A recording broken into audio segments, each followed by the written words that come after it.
In the last video that I put out, I was talking about some of the false teachings regarding Lucifer.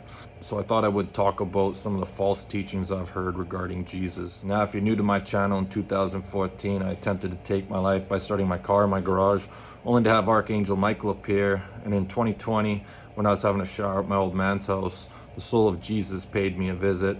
And on April 8th, 2021, when I was chilling on Third Beach with a buddy, my soul left my body and I found myself standing or floating in the presence of the soul of Jesus, who was standing next to the soul of the Son in the 12th dimension. So let's take a look at some of the false teachings regarding Jesus.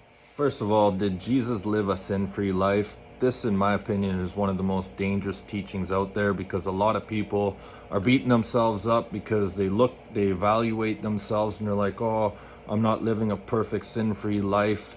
And then that just leads to beating yourself up some more. But the truth is, Jesus went through an awakening. But before that, he lost his cool. He threw bar stools.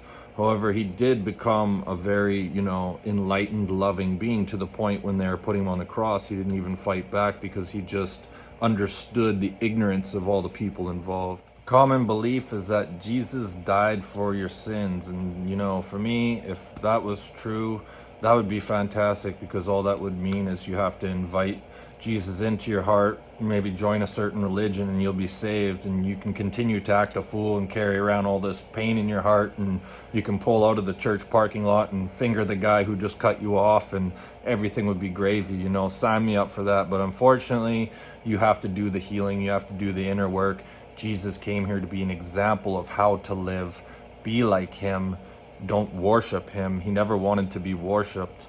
He came here to teach people how to get into heaven, and that was through opening up your heart. One of the last things he told me telepathically on October 20th, 2020 was that love is the key. Now, did Jesus walk on water? I mean, that would be pretty cool, right? What that analogy is referring to is water represents emotions, and Jesus rose above his emotions, what we would typically refer to as kill the ego. When they're putting him on the cross, he didn't fight back. He remained heart-centered because he understood the ignorance of the people. It's the same thing with turning water into wine.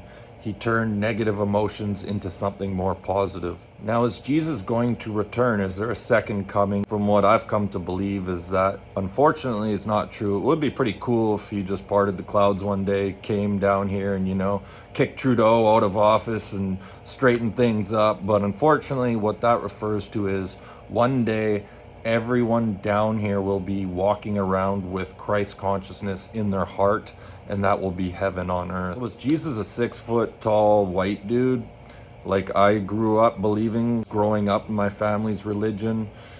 What I've come to believe from my visitations is that he was more likely a 5'1", 5'2", dark-skinned individual, whether you want to call him black or brown, but he was far from white.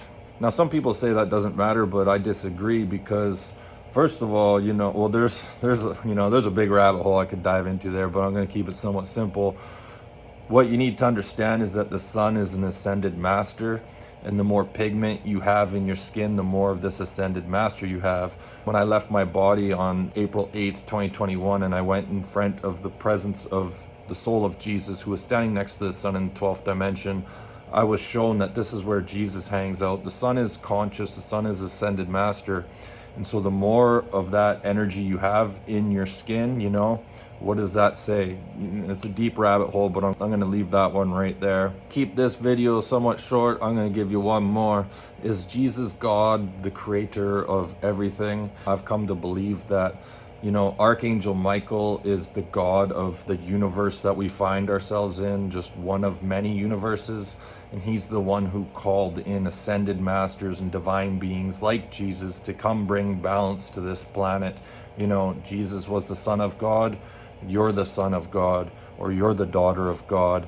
And Jesus said, people will do what I've done and more. These are just some of the things that I've come to believe after my experiences, and I wanted to share it with you. If it doesn't resonate, that's all gravy. You do you. I just wanted to share this with you guys. That's all I got. Hit that like and subscribe. We'll see you in the next one.